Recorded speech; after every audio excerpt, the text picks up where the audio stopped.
Welcome to JonzNewz, your news provider. And coming up in the news, man dead after gunman shoots up taxi in Mountain View Avenue, St. Andrew. Please remember, subscribe, like, share, leave us a comment, and click the notification bell to receive our daily news items. A man was killed after a gunman shot at a taxi on Mountain View Avenue in St. Andrew on Thursday. A female passenger was also shot. She has been admitted to hospital. The taxi was traveling on Mountain View Avenue at 7 p.m. when the vehicle was stopped by a man. He pulled a gun and opened fire on the passengers. No motive has been established for the attack. Man shot dead in Falmouth, St. James. A car salesman was fatally shot in Falmouth, St. James on Thursday. 33-year-old Clarence Morris of Granville in the parish was at a bar with other patrons at 8 p.m.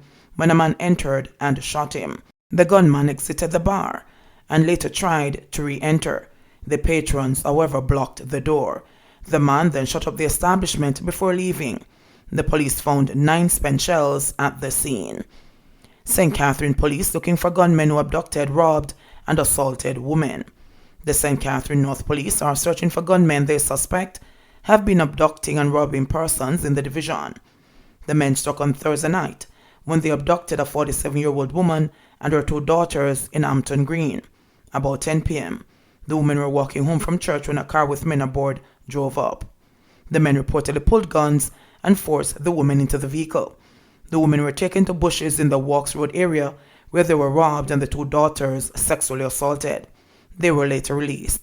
The police theorized that the men recently carried out similar attacks in the division. And finally, Education Minister maintains no need to stop face-to-face classes. Education Minister Favour Williams says the Ministry of Health and Wellness has advised there is no need to cancel face-to-face classes, despite the spike in COVID-19 cases. She says a meeting was held on Friday with the Chief Medical Officer and the e-COVID Task Force, where additional protocols were established to prevent a spread of the virus among the school population. There are 216 schools conducting face-to-face classes. We have been encouraged by the Ministry of Health and Wellness to live with this virus. They have been guiding us. They guide the schools as well. In terms of what we deploy, it's coming from them. It is their indication that what we have been doing meets their requirement, Mrs. Williams said.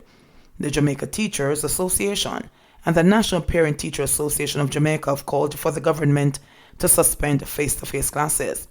Mrs. Williams says additional measures will be implemented to prevent children from gathering in waiting areas after school.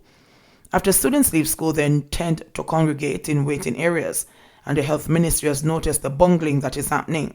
And so they would like for us in the education sector to begin to look at that, to streamline students leaving school, the minister said. Mrs. Williams added the issues involve more than building additional waiting areas, and it could be that the students remain in the classroom, and some are alerted that their parents are here to pick them up, and then they come out that way because in the classroom the protocols are observed. JonzNewz, your news provider. Please don't leave before you subscribe.